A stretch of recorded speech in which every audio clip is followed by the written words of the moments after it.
And we're here live with Juan from NeftyBlocks. Hi, Juan. Hi, Nick. It's nice to have you on. So there's something pretty big happening in a few days that you've been working on for a long time. And I thought, well, let's have a chat about it. There will be a banner on one of my websites to promote it. And I think it will start tomorrow to show up. So I thought, well, it's such a complex product, right? There are so many things attached to it. A simple banner cannot convey all that information. So I thought it would be nice to do like a small stream to talk to you about it and get some more info. All right? It's cool, absolutely. I think this is really something you cannot explain with a single sentence. It needs much more than that. Yeah, and I have the white paper pulled up as well. So there are 14 pages of info, but I still had some questions. So I was like, okay, we can go through a few of those and get some more info.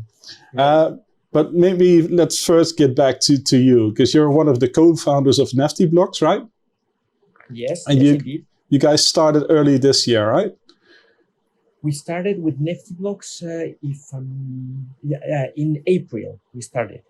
That's such a short time ago. Everything feels like it's forever in crypto, but it's same like with Atomic Hub only being just over a year old. You guys are just a few months old. It's crazy to see how fast everything goes. Yeah, everything moves. I think 3 days in crypto is like 1 year in real life. Yeah, for sure. Let's open your website here for a bit, and I'll show the people who don't know it yet. NeftyBlocks is a tool site for the Wax blockchain. Do you have plans to expand that to others? Maybe similarly based ones like EOS or even completely different blockchains? I think we have more plans to expand, indeed, and I think EOS will not be our first choice. But we do want to expand, and I think to be honest, Ethereum looks like something very interesting because of the volumes in Ethereum. But I don't know if it's the most interesting blockchain. But for example, exploring Polygon or the Tezos NFT marketplace, yeah, that's something that might be interesting for us in the, I would not say immediate future, but mid-term. That's something that we will definitely consider. Yeah, because it's a lot of work to expand, right? And there's still so much that you want to do with the product that you're building right now. Yes, I think we still have a lot to offer in the Wax ecosystem. Yeah. So quickly I can't imagine that people that are into Wax have not seen it yet, but just a quick summary. NeftyBlocks is a site where collection owners can easily sell their NFTs, create drops, create listings, and do some special stuff as well. It used to be very hard for collection owners to create drops. Right? In back when there was only Atomic Hub, I pulled up one of the articles from our friend Anders that made like a tutorial step by step of all the things that you have to do to get a drop up on Atomic Hub. So it involved a lot of like either posting JSON or setting things up in blocks and having to know exactly how to format it exactly. And there was a lot of involved, as you can see from the scrolling page here. So, like me, you guys were like, this can be simpler. This has to be simpler. And you guys made tools for collection owners to easily make drops, right? So if you're a collection owner, you can go to Manage Collection, and here you can just create a new drop. And the cool thing is, it's not only because you have your own drops on NeftyBlocks, but there's also a way for you to create Atomic Hub drops. I see that that's really how we started. We started by only allowing the configuration of atomic drops. That's that was the original purpose. When we started, it was only a set of tools to make your life easier on Atomic. I think that we never thought that we were going to grow on this direction, and things have been very fast and shifting from what we originally thought that NeftyBlocks was going to be. Oh, that's interesting because I didn't know that. I thought you made those tools later, but so it started out as just a tool site. Yeah, the idea is we have our own collection. We have alpaca words. Mm-hmm. The idea was to have tools that helped us manage our own collection in an easier way. Yeah, cool. But yeah, a lot of people started using the tools very almost immediately and adopting them. So we started coming up with new things, and it started growing in to be honest, much faster than what we expected. Yeah, it always goes like that, right? Yeah, because I remember the first drop that I created. Like I also made tools for other products, and people donated to that, and I wanted to give something back to the people that donated. And I was like, okay, going to make a collection, going to send out an NFT as a thank you to those people. And I followed Anders' document, and I had like 7 errors, but I got there in the end. And I created the drop, and then the drop went live, and I got a RAM error because RAM works differently than they intended. Because that's also, if you go to the NFT creator, it will show you the RAM here for your personal account. But if you create a drop, the collection has to have RAM.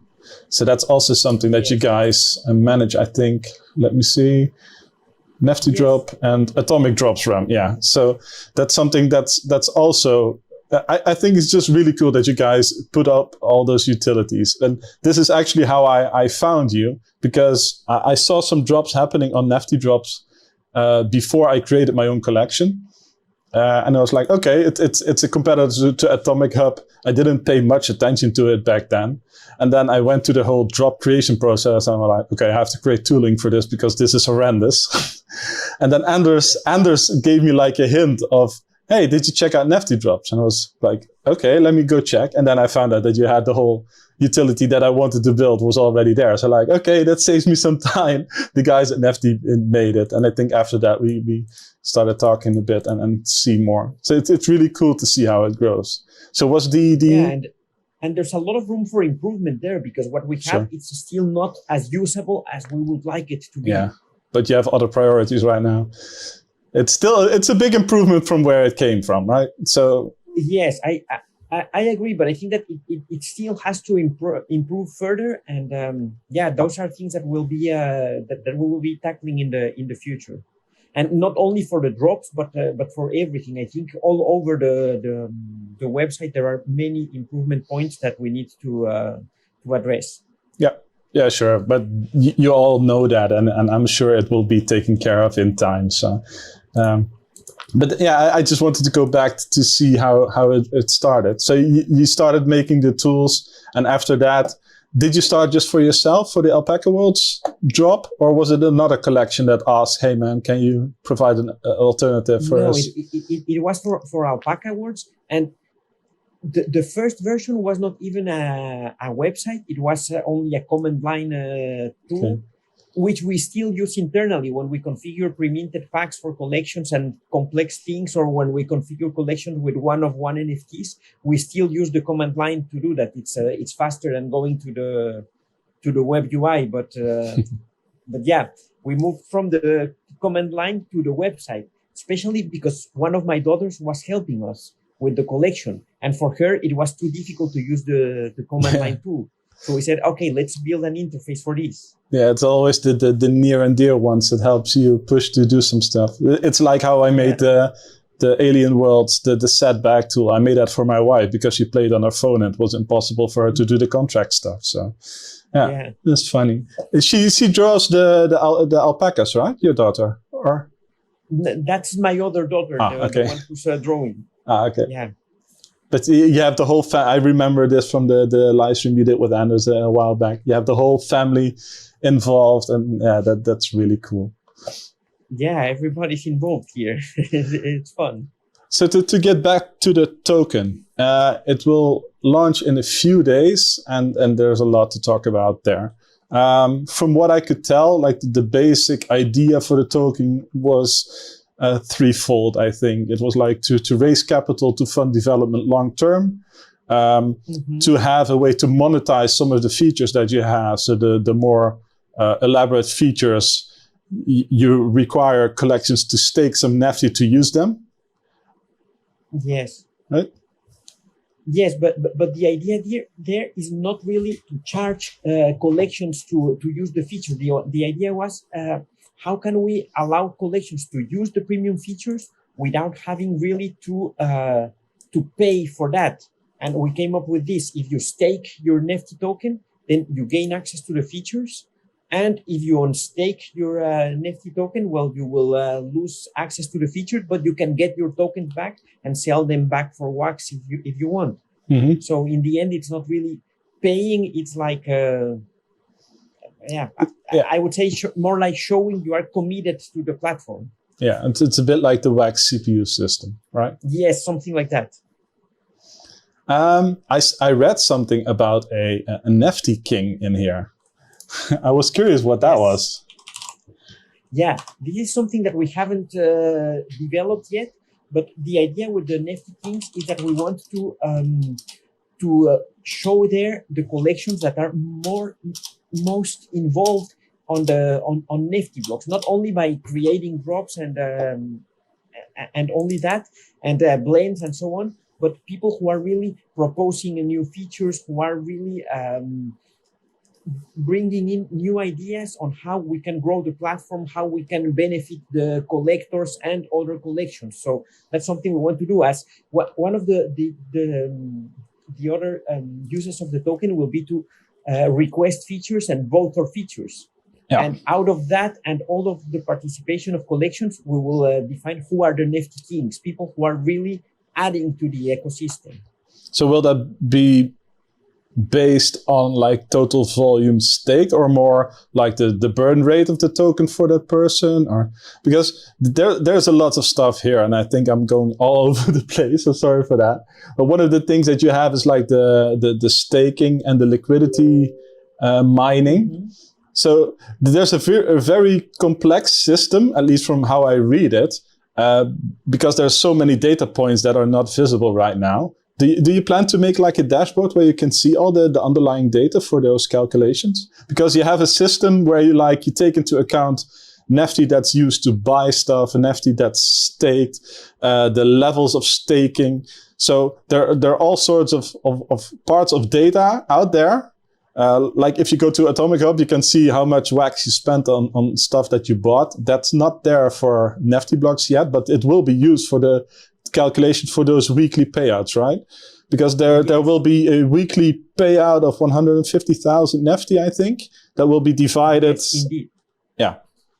And we will divide it initially 50-50 between sellers and buyers. That percentage might be shifted at some point, because at some point it might be that we need to encourage more sales. And at some point, we might have to encourage more on the buyer side. Mm-hmm. So that will be adjusted dynamically. Right now, we don't have a fine-tuned algorithm for that, but we expect to develop that over time and have something that ideally gets to the point where this adjustment takes place automatically, depending on the behavior of both sides of the platform. But that's... that's let's say will come later. It will be a work in progress. Yeah. As for the value of the Nefty token, right? You price it at around $0.125 at the most expensive, and you can see it here in the table, about 1/10 there. 10% of the money raised will be used to open a liquidity pool on Alcor. Yes. At what rate will you set that the price, like for one Nefty token? Do you have an idea? We will set it at the highest point, which I think it's 0.125 cents of USD. Okay, and that converted back to the price of wax at that time. And okay. Yes, so we will deposit a certain amount of wax, a certain amount of Nefty, with equivalent values, and from there we will see what happens. Then it's up to the market to decide. Because as I said, there's so much stuff in here. One of the things is that you airdrop Nefty to people that participated before, that created drops, that bought stuff as well. There are some pretty Nefty rewards in there for like 250 Nefty, which is just over 30 USD in value. So I think that was pretty cool. One of the things that I was really curious about is there's a part where you say you can do sales for your NFTs for the Nefty token, right? So you can list it because right now in Atomic Hub you can say, and on NeftyBlocks as well, you can say we want to sell a drop for wax or for dust, right? So you will open up a third option there for Nefty. I think actually wax, there is another marketplace that offers to sell in TLM. I can't remember the Wax Stash is that, I think. They allow you to sell your NFTs for TLM. So that will be like the fourth token that can be used in marketplaces right now. And what you said is, at least in here, is that if you list it for Nefty, you can opt to either get paid in the Nefty or to have it automatically converted to wax. Yes. But that would mean that you buy the equivalent amount from the LP, right? Yes, exactly. We will go to the pool and buy wax with Nefty, basically. Yes. Sell Nefty to get wax. But won't that drive the price down for the Nefty token on the LP? Yes, but on the other hand, to pay with Nefty, you have to buy Nefty first. Yeah, that true. Drives the price up.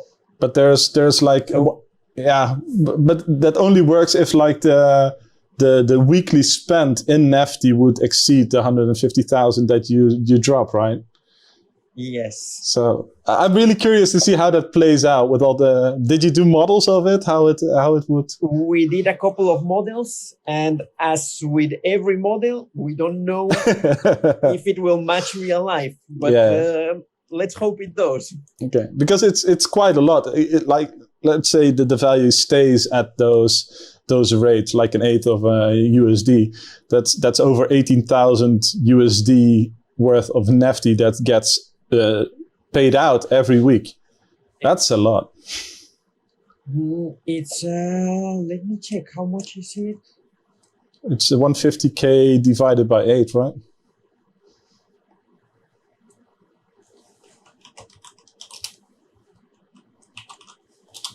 Yes, it's like 18,000 USD, 19,000 USD per week, indeed. Yeah. Those are some big numbers. Well, not in the grand scales, but yeah, I'm really curious to see how it will all pay out and plan out. What is your favorite part about the Nefty token? You know, the part that for me it's the best part is involving collections in defining the future of NeftyBlocks, being able to propose features. And when I mean propose features, is not, oh, do this small modification to the Super Blender or add this small thing here. I would like to see people come with big proposals, like things that we haven't really thought of, and say, okay, guys, we should do this.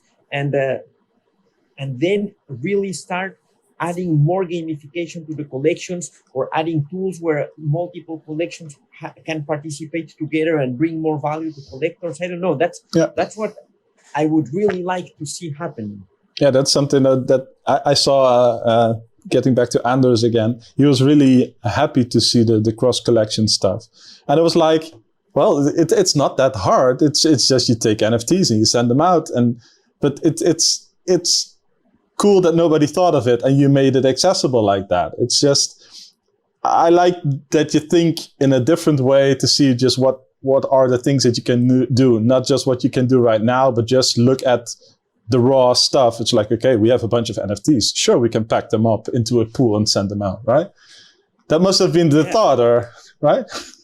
Yeah, it was something like that. And we said, okay, how can we reward everybody who's participating while involve some collections in doing this? And to be honest, it has been a huge success. People are really eager to get those packs, and more collections are contacting us. Am I still on time to join? And unfortunately, right now it's too late. Yeah. But we are thinking, okay, we need to make a second edition of the cross collection packs, maybe with a different mechanics to make it interesting again. But yeah, we have to do something like that. I think it's something that will add a lot of value on the wax ecosystem. I could easily see that be like a monthly or a bi-monthly thing where you just take a bunch of popular collections and drop a bunch of packs. Just like people like blind bags, right? And this is even more of a, like when you open a pack, there's always, oh, will I pull a mythic? Now you don't even know what kind of collection you will get. Yeah, but you said something there with popular collection, but I think that we should also include some small collections or new artists that we see that have potential, but that are not well known yet. So I think that finding a nice balance between known collections and cool collections that are just starting, that will be even better, because then we will help the newcomers to start growing in the chain. Yeah, that is true. It's something that I try to do myself as well, because I don't know if I told you before, but like when I showed wax to my wife, she really fell in love with it, and she was like, every morning she was browsing all the cheapest NFTs on Atomic Hub. Just see what are the cheapest ones out there, because there are the unknown gems that nobody cares or seen about. Yes. So, and what she would do is send me an NFT every day. Just something cool. nice. Yeah. But that's also the way how I discovered like Roar. You know, Jose from Roar as well, right? And his wife, and Lumpia Gang and the Food Monsters. And there are just a bunch of smaller collections that do really cool stuff. And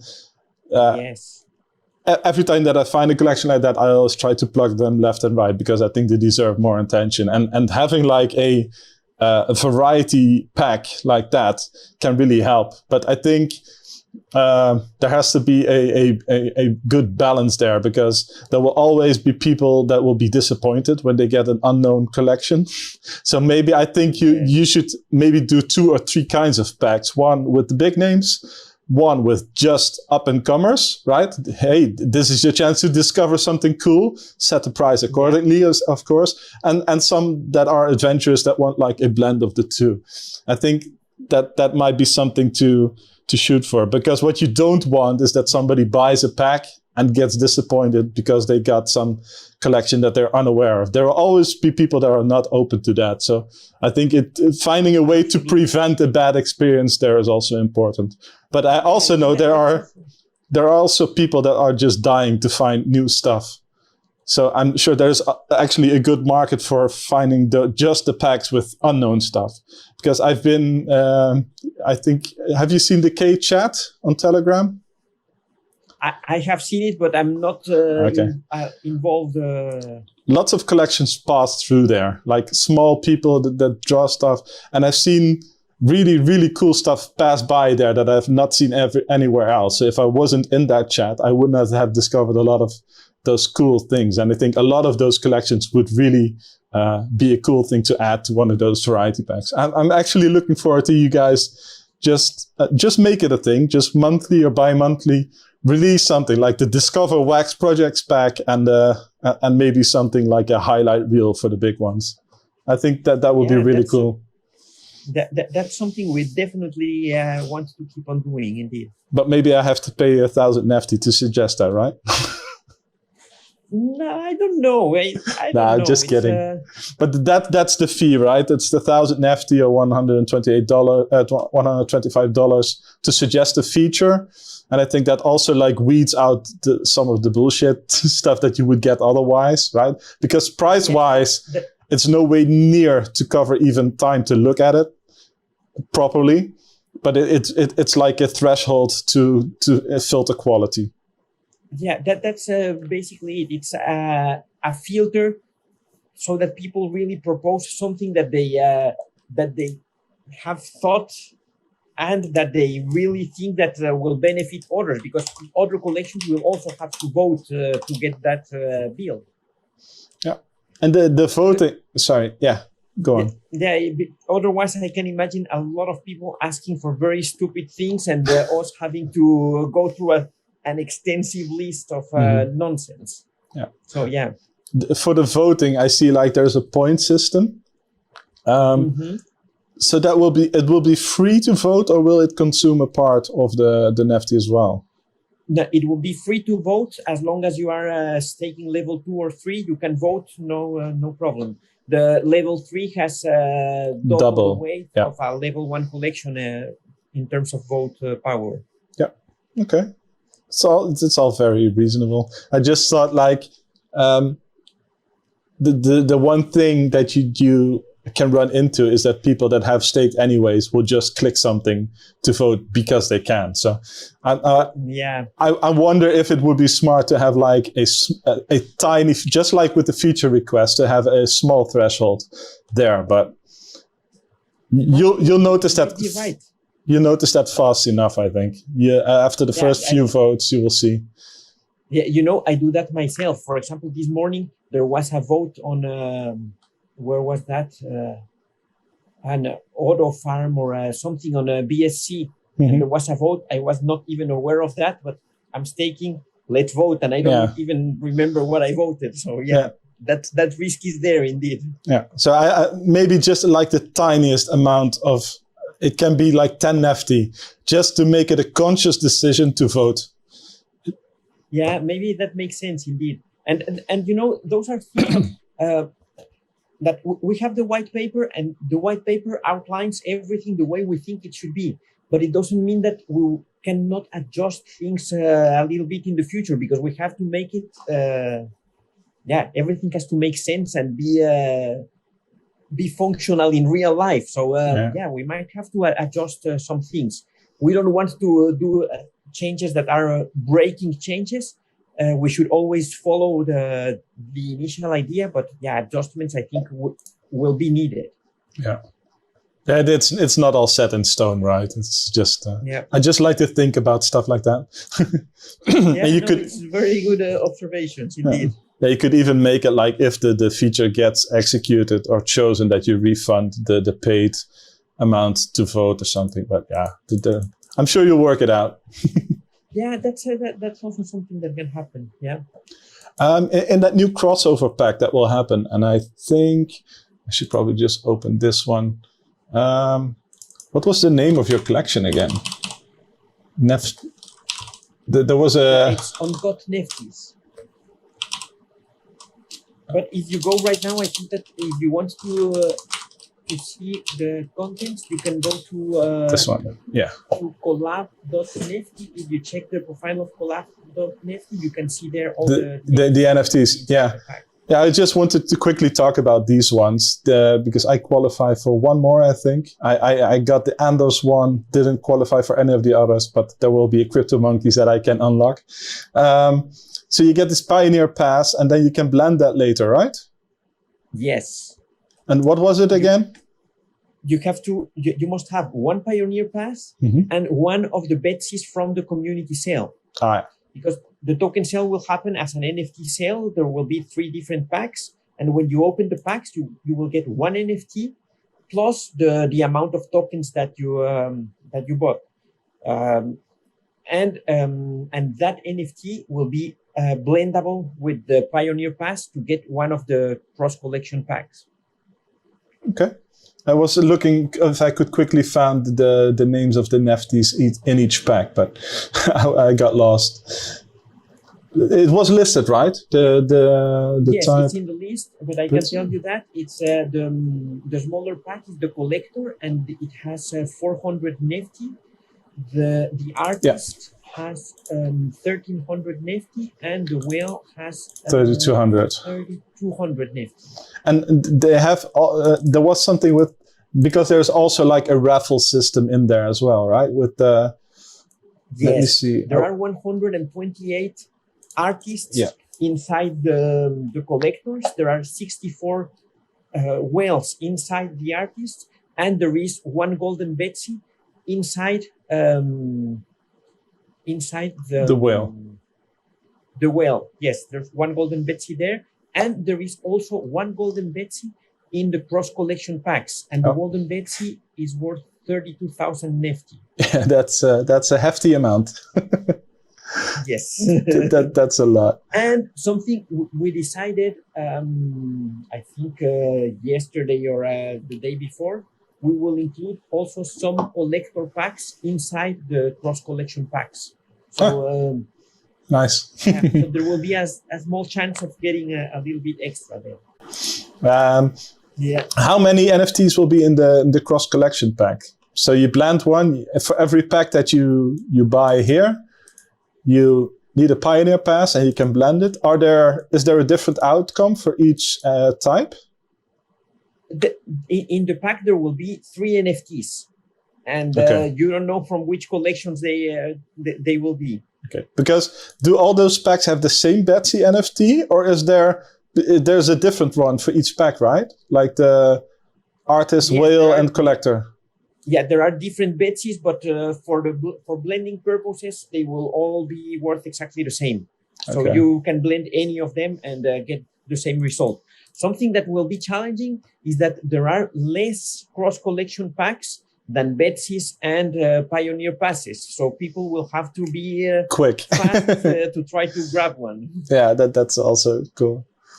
Because there's like just below 10,000 Pioneer Passes, I think, right? There were like 9,700 or something.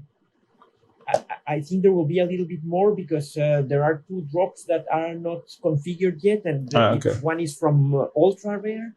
Ooh. Yes, Ultra Rare will also be there. So is that a how do you call it? Primeur is it in Dutch? Is that new news, or do people know that already? People didn't know that already. We were talking about this with them, but they were very busy with their previous release. And I told them, guys, if you still can make it, we'll wait for your NFTs. And they contacted me today. And they said, that's awesome. The NFTs. Okay, cool. That is awesome. I really like the guys from Ultra Rare. Yeah. Yes. I love what they do. So this is very nice having them also there. And our own collection, we are so focused on the Nefty token right now that Alpaca Works still has to create the drop for the Pioneer Passes, and we will release it this afternoon. I know the feeling, man. There's always so much that you want to do, and especially like this wax blockchain and the NFTs. There are so many possibilities. It's like for everything that I complete, I have at least 150 new things that I want to do. Yes, what we don't have is enough time to build everything that. Yeah, exactly. I'm really looking forward to this. I'm just thinking like, who would blend the whale NFT to get the same pack as a collector NFT, right? it feels like a shame. Yeah, but I think that the one that really is a shame is the Golden Betsy. Yeah, you don't. There are only 2 Golden Betsy's. You don't accept that for the blend. No, why? Why would you do that?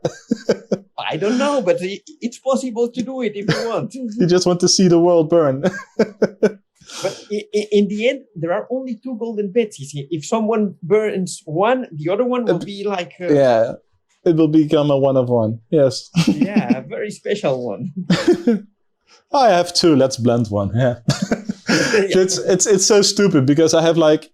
There's this game, Alien Ships. And I ran a promo for them, and he sent me some of the autopilots. It's like you blend them with the ship, and you get a new type of ship. But I have mint 1, 2, and 3 of those. But they're used only for blending. But I can't put myself to blend them. So I have them, and I have ships that I want to blend. But I'm like, I can't blend these mint number 1, 2, and 3. It's like it feels sacrilegious. Yeah, you know. When we released the packs for our collection for Alpaca Works, we had a problem like that because in the packs you were able to obtain all the commons, the uncommons, and some like catalyzers that were only used in blends. Mm-hmm. And when you went to the blend, you were able to get the mythics, the legendary, the most special cards. But we made a mistake in design, and we opened the blends immediately after pack opening, well, at the same time. So people were opening the packs and going immediately to the blend, but they didn't even knew the mint numbers yet. Yeah. So more than once it happened that mint 1 and mint 2 were burned to get one of the nice keys. So yeah, you live and you learn, but yeah, it feels bad. Yeah, exactly. I'm just thinking if there's anything else that I wanted to ask. I think all of my questions that I had were answered. I'm just really looking forward to see like the whole breakdown of these are all your purchases and that's this many points for the pool and you stake this and now you have X amount of points. The total pool is Y, so this will be your income for the next payout every week. So I think you should work on that very quickly. or is there a way to have that data easily accessible? Because do you keep track of all the sales and purchases in a table already? We do. We had to. We extended the Atomic API to keep track of all of our sales, and that's an open source contract because their contract states that if you modify it, you have to publish as open source, and that's what we did. So our modifications to the Atomic API are also public. Anybody can find them on GitHub, and there we keep track of all of that, and we also are tracking some additional data that does not belong there in another API that we created. Okay, so is that in standard Wax tables somewhere that everybody can query, or is it private? There is part that is private and part that is public, because all of what are rewards that will be public, but many of the operations that we are registering to make the calculation, it will be too much. We don't think it's worth saving all the details on the blockchain. Okay, I was just thinking if I get inspired, if I could build the tool before you do, because if all the data is there and I don't have to go back to like blocks from April to calculate all the transactions and. That's something I was just discussing with Jose this morning. Yeah, developing something sometimes it's not that hard, but then having the filler get all the transactions, the past transactions in, takes a lot of time to synchronize and Yeah, maybe some of the bigger block producers can help you with getting the data. That's also, I nearly forgot, you guys want to become block producers. You guys want to give up the rest of your sleep that you get. Yeah, and we already have our infrastructure. It has been working for a while now. We have 4 servers and we have a global load balancer. Now part of our servers handle the load from America and the US and all that side of the world. We have servers in France also and in Germany to handle the European part. And we are pretty happy with what we have. You did that for the Atomic API, right? Because of all the strict limits, or? Yes. Yeah. Initially, we were relying on the public APIs, but it was not as reliable as we expected. So that's why we have our own infrastructure now. And we say, okay, we have everything we should apply to become a guild. Okay. Yeah, that's a lot of work and responsibility. Because I've mentioned his name 3 times already, I think. But I keep close contact with Anders, and I see all the trouble that he goes to keeping all the servers running and everything that's involved. And I really like hanging in like the public guilds chat and see everything that happens on the chain. There is so much stuff. So are you prepared for everything that comes with it? Because it's another full-time job to be a block producer. Yes. If you do it right. We have some good advantages there. We have, as we have an office in Guatemala and one office in the Netherlands. And in the Netherlands, NeftyBlocks was founded by another Dutch company where we are also partners. And that other company happens to be a managed services company. So we already have support guys. We already have DevOps teams. So they help us here. And in Guatemala, we also have an amazing guy. Is Jose's brother. He is really good with infrastructure. So we also thought this in a way that we can have almost 24/7 support for our That's for our amazing. servers. That's amazing.